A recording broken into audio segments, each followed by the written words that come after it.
everyone. We have had the most wonderful response to our ACSA Insights podcasts.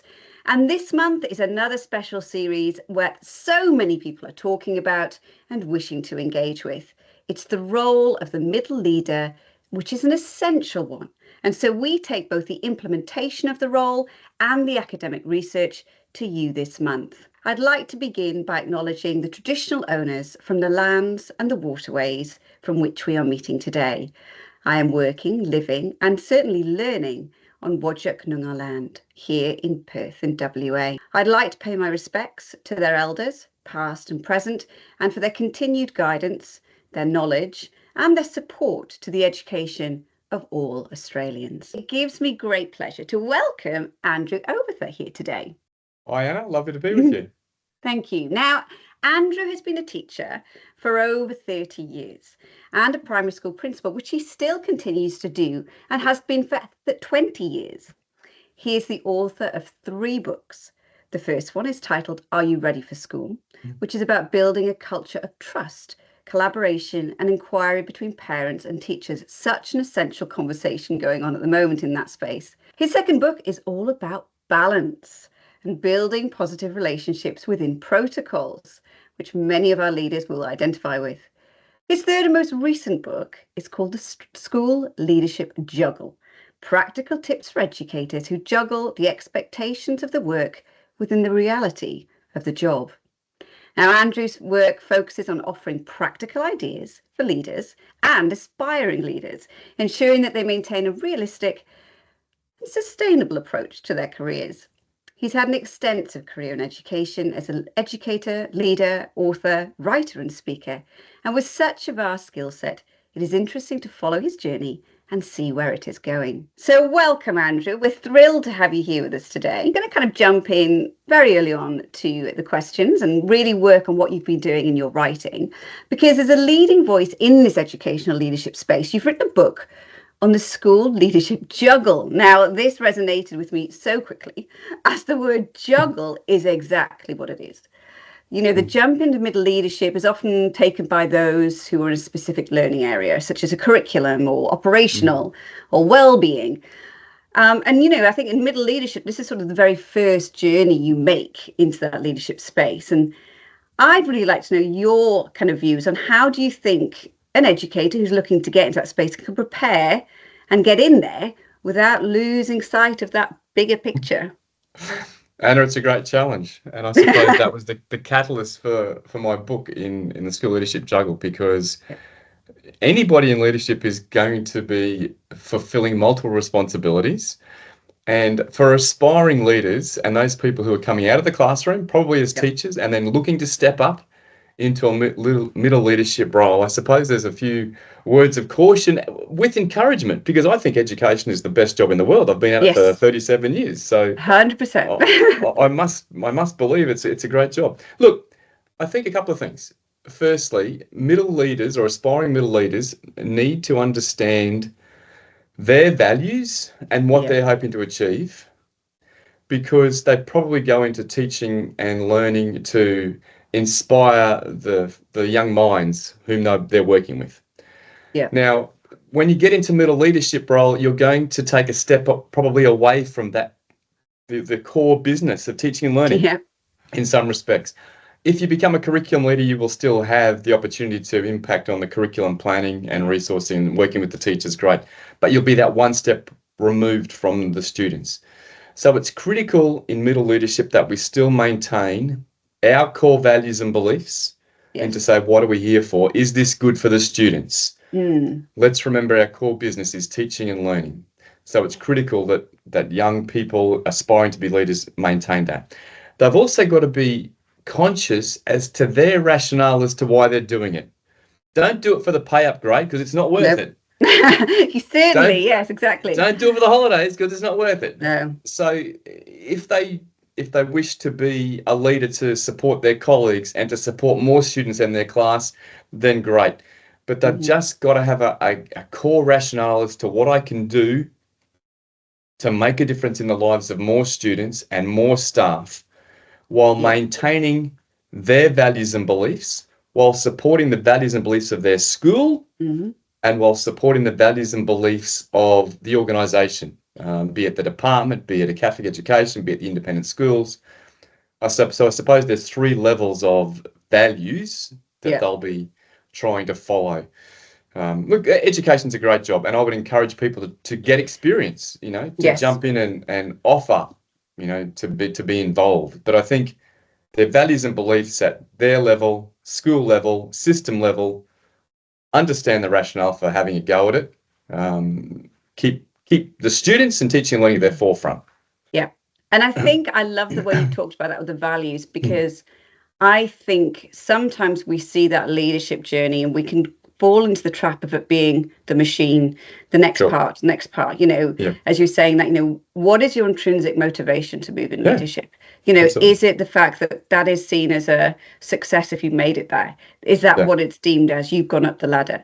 And we fall into that trap when people not necessarily are the kind of leaders that would probably naturally be a leader, who actually do incredibly well in a different space and are the backbone of our education, those teachers on the ground. So you're right, as that middle leader, you've got to cross both those barriers, and that motivation for why you're doing it and the values you hold and understanding of the role you're moving into. I think that's the crucial part. It's not a case of I'm going to jump in and learn on the go.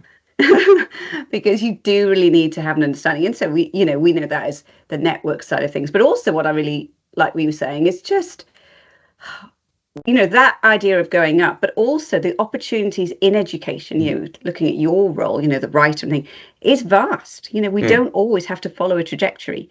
Absolutely. We can go away, do our little bit here and do a bit there. Even the fact that you can go into a systems approach or you can go into a school, that's really important. Now, middle leadership is kind of, along with AI at the moment, is really quite a big focus in education conversation. That seems to be what a lot of people are discussing. And we're seeing ACSA conference this year over in sort of Brisbane is going to be on middle leadership.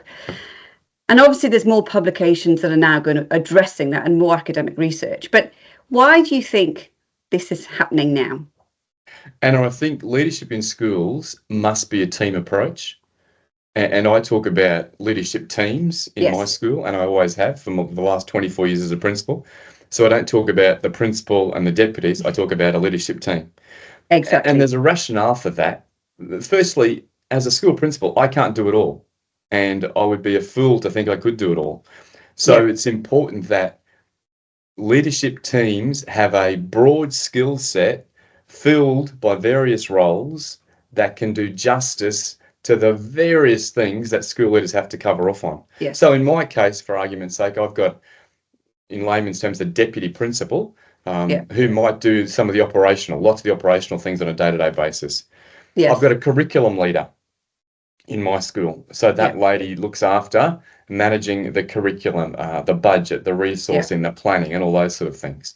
I've got a second deputy, if you like, who looks after some elements of staffing. And in a Catholic school, she looks after elements of the religious education program. So we have a broad skill set. We cover off lots of the things, but we do it collectively and together. So I suppose it's the collective wisdom that all schools need. I don't have time or the skill set to do everything. And that's why I suppose my book about juggling is, leaders have to be everything to everybody, and that's near on impossible. Whereas the collective wisdom of a group of people, we're half a chance to ensure our school is moving in the right direction. So I think the fact that we have collective wisdom from people with a variety of skills means middle leaders play critical roles in leading schools.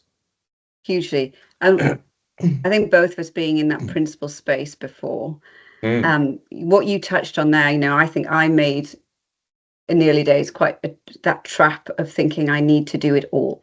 And also similarly, I had to be sailing the ship during the day and be everything to everyone, touching base with parents, constantly being there for the children. And then what that does is then after hours, you're picking up a lot of the operational and all that kind of the bigger stuff.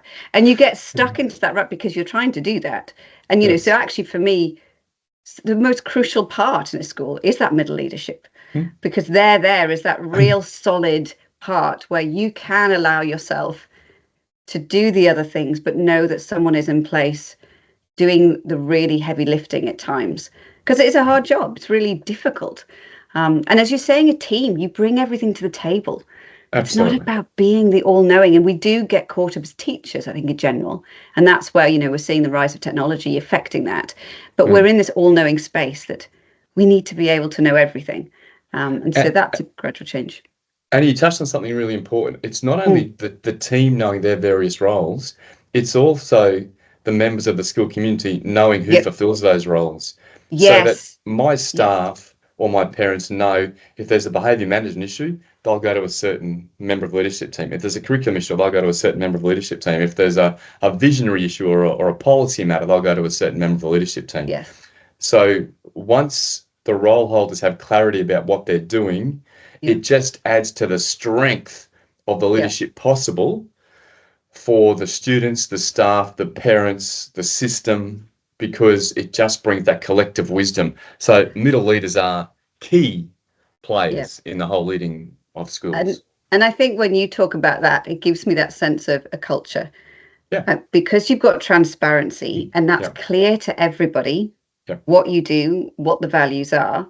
You then build that culture and that Very positive much so. culture that people feel secure and know what they're doing. So yeah, that's touched on so many elements there. That's been wonderful. Now, you've obviously had kind of vast experience in the classroom and leadership, and now you're a successful author. What advice would you give to an educator who really wants to make that step up into their first leadership role, whether it be a deputy or maybe a curriculum leader or even a head of department? Yep. Where do they start? Reflect firstly on why they want to do it. Look, if it's a stepping stone to becoming a principal down the track, I Yeah. understand that. If it's someone who's passionate about a particular area of leadership, be it curriculum, be it Yes. behaviour management, be it relationships, that's great. So be really clear about why you want to do it. I think you mentioned something earlier, which is key. Understand the role that they're actually looking at, because if they think they're going into middle leaders to be an expert in behaviour management, but the job is curriculum, vastly different. So be really clear about Yeah. what they're hoping to do. I think find a good mentor, if possible, Yes. be it someone in the school or someone in a similar role outside the school. And I don't necessarily believe that the school principal has to be that mentor. There'll be other No. people on staff who can share that responsibility, other middle leaders potentially. If they have the opportunity to get into an acting position for a brief period of time, Very good point. Yeah. 4 to 6 weeks, do it for a term while someone's on leave for some reason. It'll just give them a taste of reality, hopefully, because looking from the outside in may be a little bit different to sitting in the chair and having the Yes. responsibility and making the decisions and attending the meetings and managing a budget, whatever it might be. So I think if they can have an opportunity to act in a position for which they're applying, fantastic. The other thing is I would encourage them to seek feedback. Like during the stint of either acting or even when they're in the role, through their mentor or through their line manager, if they can just have the time to meet regularly with their leader or their mentor to say, look, how am I going? Or I'm struggling with this, or I think I'm doing this okay, but I need some upskilling on this area. Yeah. Don't be afraid to learn. Look, I'm still learning. I'm sure you're still learning, because education is an ever-evolving feast. So, but I think Yeah. let's be clear, have a rationale as to why you're applying, understand the role, get a good mentor, and if you can have an acting stint to understand the reality, I'd encourage people to do so. Yeah, and I cannot agree more with that idea of the mentor. Yeah. I think that I personally even when I was teaching and you were the opportunity to have a coach, Yeah. I was very guarded. Like I did not want to open myself up to criticism. It was very much a hard thing to get into. And I think we can also get caught in schools, someone's your line manager and they're coming in, but it's very much about trust. And if you've got a mentor who you trust and care about and have got that relationship, it absolutely is a game changer completely. And I, like you, would encourage that to be outside of your environment, because the knowledge and wisdom someone will bring will also be a safe space in which you Correct. can your grievances or worries or concerns, and someone can help you down that path as opposed to getting caught up in certain things. I think that's so important. And like yourself, the opportunity to get in a community and a network to understand the role in different circumstances, I think is crucial. And I think that middle leadership, that's actually the joy in middle leadership. They have an opportunity to seek advice, join organizations or associations and meet others, will only make actually a richer school environment, I think. Really important. So the dreaded question, I have to say, that I think is the joy of leadership.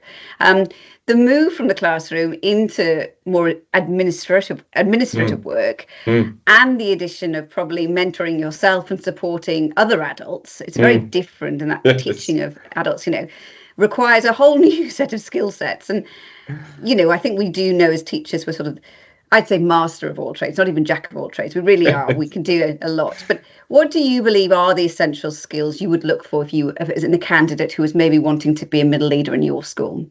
I was reflecting on this question, Anna, and looking back on the interviews I've done for middle leaders as a principal over the last few years, including my current leadership team, who I've appointed all three ladies who work alongside me. And I'm thinking, what questions did I ask to try and get to the depth of their knowledge and skills? Because as I say to people, when they face into a panel, to me, we assume they can do the job. And then we start splitting hairs as to what's going to make Anna the best person or Andrew the best person for the gig. And it came down to a few things. I think everybody needs to be willing to listen and learn. Even though they're going to be stepping up into leadership, there's still going to be time and space for growth professionally. And I think they need to indicate that somehow. I think middle leaders and leaders in schools need to have a high degree of emotional intelligence, because they're going to be mixing with people, usually adults, more than students when you get into middle leadership frequently. Although there will be an element of working with students still. But I think the ability to regulate your own emotions, and I say this with a sense of reality, that you have to have a high degree of compassion measured with a degree of toughness. And that's really difficult to have a heart, as I say to my staff, have a heart, be also prepared to make some tough calls. And when you're stepping from teaching into middle leadership in your own school, I think that's harder. I think it's easy to go from teaching to middle leaders in another school where you're not known. And I think that's important. And look, there's obviously the good communication skills, the ability to prioritise, all those sort of things go hand in hand with the role.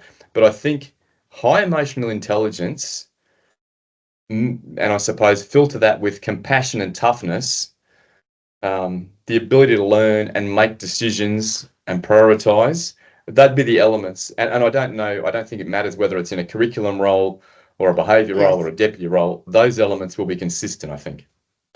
I think that loveliness of talking about that heart, I think a lot of people make that mistake when they go into leadership, that they become this very assertive person who makes these big decisions.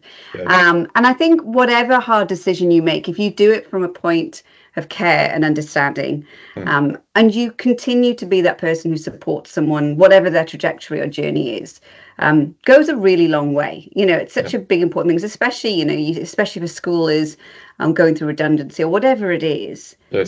What you can do to support that person, or even if it's someone who's, their performance has been really difficult to manage, giving them that feedback is such a thing, because it comes from the heart and they can feel that. Absolutely. And it's interesting you talked about interviewing, because I remember my first ever interview for a job.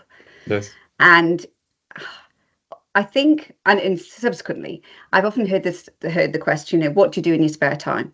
And it's really difficult as a teacher because you don't have spare time, and you want to come across that you're this all wonderful person who can, knit and draw, and you can do the garden, and you like to travel, and gets quite caught up. But I remember my first interview, the person said, "What are you not good at?" And I remember, I was a 21-year-old, and I had to make sure that I was going to get this job. So all I could think of, I said, was, I'm not very good at knitting. And I remember And subsequently, when I spoke to him, he said it was just the best response because it was lighthearted enough to go, oh, you've understood the question, but you haven't tried to sugarcoat it or say. And he said it wasn't even like you were going to say, I want to be good at it. It was literally like, I'm no good at it. That's it. Absolutely. So I always recommend that to people. Now, this question is interesting because what I particularly like is the elements of well-being, as we've discussed, but you really hone in on this in your work and especially in your books. Now, I know from personal experience that leading in uncertain times, or what we discuss like sailing the ship, whilst working really hard behind the scenes, put an enormous amount of pressure on individuals. And it's imperative to be present to everybody at all times. That kind of feels that pressure. Now, one leader I worked with described it kind of as everyone takes their jumpers off because they're really laden down and it's hot, and they give you the jumper and they feel great because they can then go and do their job and it's wonderful. And she said to me, by the end of the day, all that happens is you're super hot and you're weighed down and you've got this enormous amount of weight on your shoulders and you're exhausted. And you need to be able to release that. So what are your 3 top tips that you would give to a leader to help them maintain that healthy balance and the well-being so that they are available and to take on the challenge? Yeah. Only 3, Anna? Only 3? Oh, exactly. I know. It's only because I try to keep podcasts short. You see, that's what it is. Otherwise, more. Fair point. Okay, let me give you 3 top tips. Yeah. Learn how to say no respectfully. Now, people find this really hard, really, really hard, because in education, particularly in leadership, middle leaders are classic, principals are classics at it. We'll say yes to most things and we'll solve most people's problems. Yeah. So going hand in hand with being able to say no is empower and trust others. So if someone was to come to me and say, Andrew, can you do this for me? Now, I might say to them, I can, but it won't be until next week. Yeah. Or it might be, look, I think you can have a crack at it and I'll read it after you've drafted something, for argument's sake. So empower other people and say no are 2 really, really important skills. And part of the empowering part, Anna, and you've mentioned the word multiple times, is to trust others. I don't have time as a leader to micromanage everybody. I'm trusting my staff, my middle leaders to get their jobs done. I will check in with them regularly. We'll have meetings. We'll have follow-up notes, but I'm trusting them to do their job.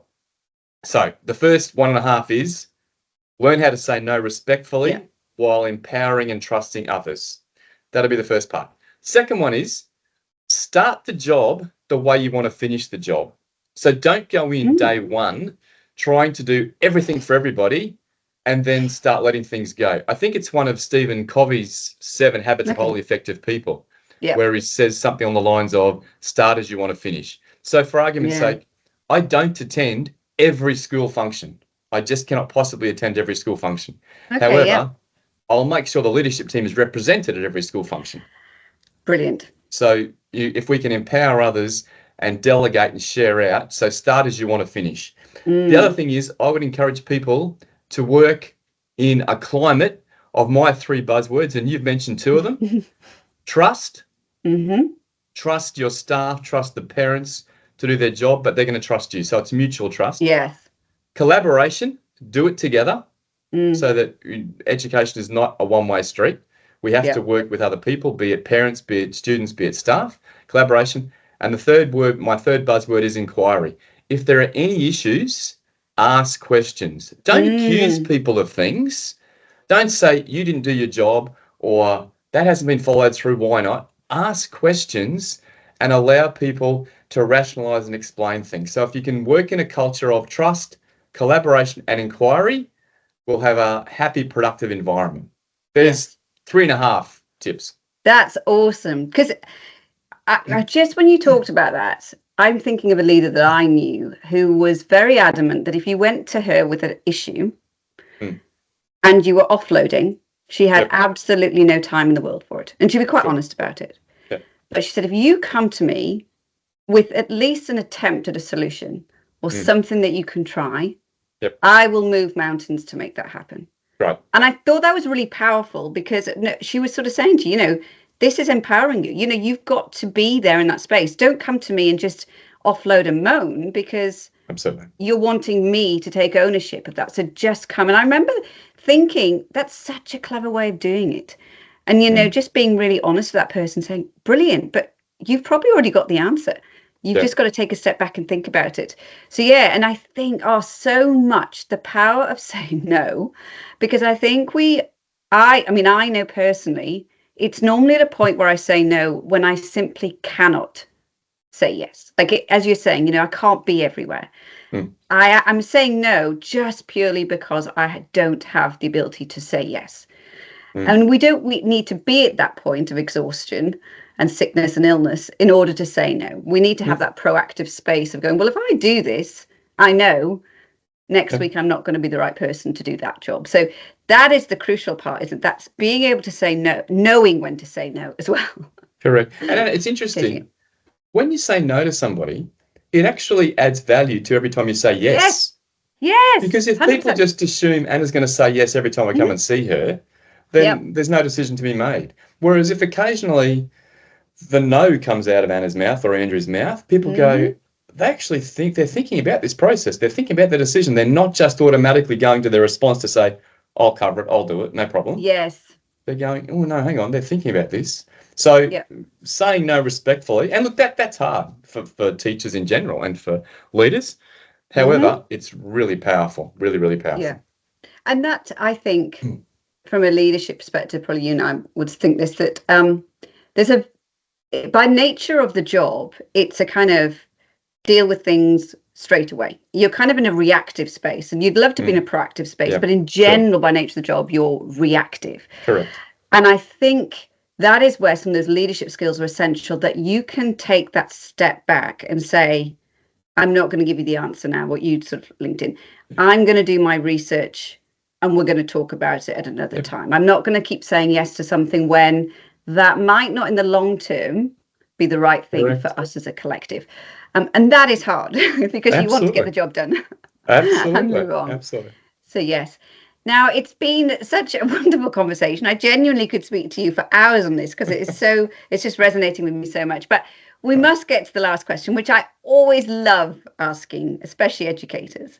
Yes. So in the final question, has there been a teacher or maybe even a leader who's inspired you on your journey so far? And in thinking about this, I go back to my very first year of teaching. Okay. And I had a teacher mentor who has since retired. His name was Brian Hickey, and Brian wrote on a card, I think at the end of my first year of teaching, and he wrote the words, "Keep the dreams alive." And I still have that card, and I still reference that in my mind occasionally when I'm talking to young teachers to go, where do you want to be in 5 years' time? Where do you want to be in 10 years' time? Yeah. And hopefully they'll continue teaching, because a lot of young teachers don't see this as a long-term career path, whereas you and I may have. Yeah. And can I name a second person? My line manager for the last 10 years has been a guy called Dave Cashman. Okay. And Dave and I have a personal and professional relationship. As my line manager, his responsibility is to come in and make sure I'm doing my job and to check in on me, my well-being, and how I'm going as a school leader. But I would also take the time to ask him that question, how's he going? Because the higher you go up the chain in education, the further you get removed from the core business in some ways, and 100%. The less support you have in other ways. Yes. And I would always find it really important when he would walk into my office looking exhausted from the job that he was doing and looking after many, many schools. And I'd just say, Dave, how are you traveling? And, he'd offer me the same courtesy, and we'd have a personal reference just to say, look, as human beings, we know the job's hard, check in with each other. And then we get into the professional stuff. Are you ticking all the boxes as you're supposed to be doing? So look, to Brian Hickey and to Dave Cashman, I owe them a debt of thanks because I'm still in the job after many, many years. That is lovely. And I love the fact that you've actually referenced to people. I think that question often throws people because they really hone back into the reasons they went into education and the people who were instrumental in their formative years. And as you touched on, education's a lifelong process. Yeah. Like it's a lifelong learning. Absolutely. And we do lose so many beautiful, fabulous people in education because of the pressures, who were outstanding teachers, but give their heart and soul to the detriment of other things. So that health and that well-being. And it's keeping that going, making sure, as you mentioned, before our conversation about doing webinars, keeping in touch with reality, being that person, having that mentor who is coming in with new ideas and conversations to you. I think that's vital. Like, that is how we move education forward, really. Yep. And can I make one last comment? And I should Yes, have of referenced course this you earlier. can. People's personal and professional well-being is their own responsibility. Don't leave it up to the system to Yes. look after you mentally and physically. Certainly, the system and the education department has a responsibility to make sure the conditions within which we work enable us to do our job. Our personal and professional well-being is our responsibility, because if you fall over tomorrow, you will be replaced and someone will be in the chair doing whatever you're doing. Yes. So I suppose I would encourage people, don't bemoan the organisation. Make sure you prioritise your own mental and physical well-being so you can keep doing the job. Because if you don't, you'll be replaced. And the stats on leadership are not good at the moment. No. I've read the latest research from ACU about the stresses in principalship and middle leaders. I know the data, I know the stresses, and if we do not look after ourselves, then we'll go under. This is the best job in the world. It's the most rewarding job in the world. Yes. However, we've got to look after ourselves. 100%. I remember being very lucky to work with Andrew Fuller, the educational psychologist, and he talks about no program for longevity works. We can't keep putting programs in place because there's an implementation. We see that, but there's an implementation dip. Yes. It is about understanding the concept of well-being as opposed to go, this is a great well-being program. But it's, as you're saying, it's that intrinsic understanding who you are, because a well-being program might not work for someone else. It's about you understanding who you are and what you need from it, definitely. Yeah. Well, Andrew, we've got to end there, but that was just wonderful. That was absolutely fantastic. And for a Monday, which I'm recording this on, that was just the best way to start my week, I have to say. Excellent. Now, to our listeners, we hope you've enjoyed this podcast with Andrew, and we will be putting all the links to Andrew's fabulous books into our social medias and to you directly in your email inboxes. So please do reach out, make connections on LinkedIn. That's how we met. So all those sorts of things. Think outside of your environment, as we've discussed today, and make those connections. Thank you to everyone who listened, and we look forward to you joining us again soon.